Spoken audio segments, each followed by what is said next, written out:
The 27 disgruntled ANC branch members who have been disqualified from the regional conference are calling for the regional task team to provide clarity on why they've been excluded. The branches were disqualified after not meeting the threshold for their branch general meetings. Some of the branches did not meet the quorum or did not sit at all. However, the branches have accused the regional task team of manipulating the outcome of these branches in order to have an advantage in the conference. Obviously,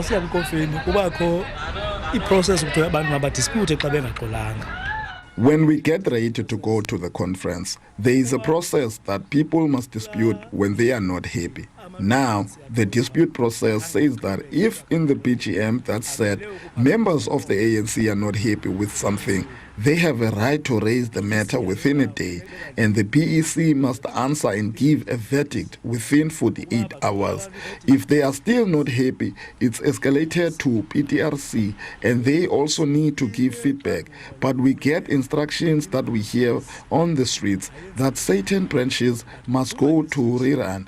But how do you go for rerun when you have disputes that you have raised? The RTT is failing to communicate with us, and this is causing so much chaos.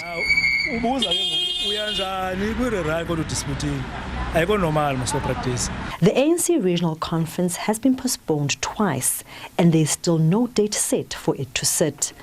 The last time it was postponed, it was due to the delayed verification report needed to confirm which branches are eligible.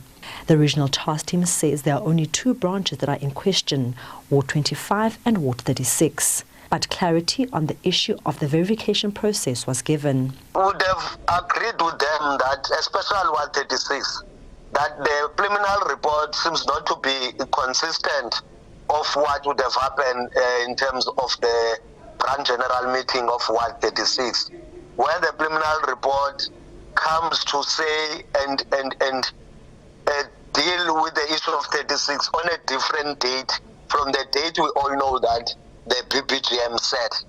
So we exposed again to them that we submitted an appeal not only for Ward 36, for several branches, which we challenging the criminal report to the national office to say, here are the discrepancies in terms of the report, which we think that must be corrected. And that we do after we interacted with the branch secretary, including what the branch secretary who was there yesterday. I would have interacted with them and they submitted proof of QR code and other things. The other element was to expose to them there's no way that the RTT can be found manipulating, especially in the process of verification, because we've got no access to that process. Political analyst says challenges faced by the ANC in the Nelson Mandela region are no different from what other regions are facing. He has failed to ensure that the administration of membership in the party is not instrumentalized in the sense that it is, where factions control membership administration and political elites use membership administration in order to advance their interests. What this shows is that the ANC has no interest in effective membership administration for the function of the organization.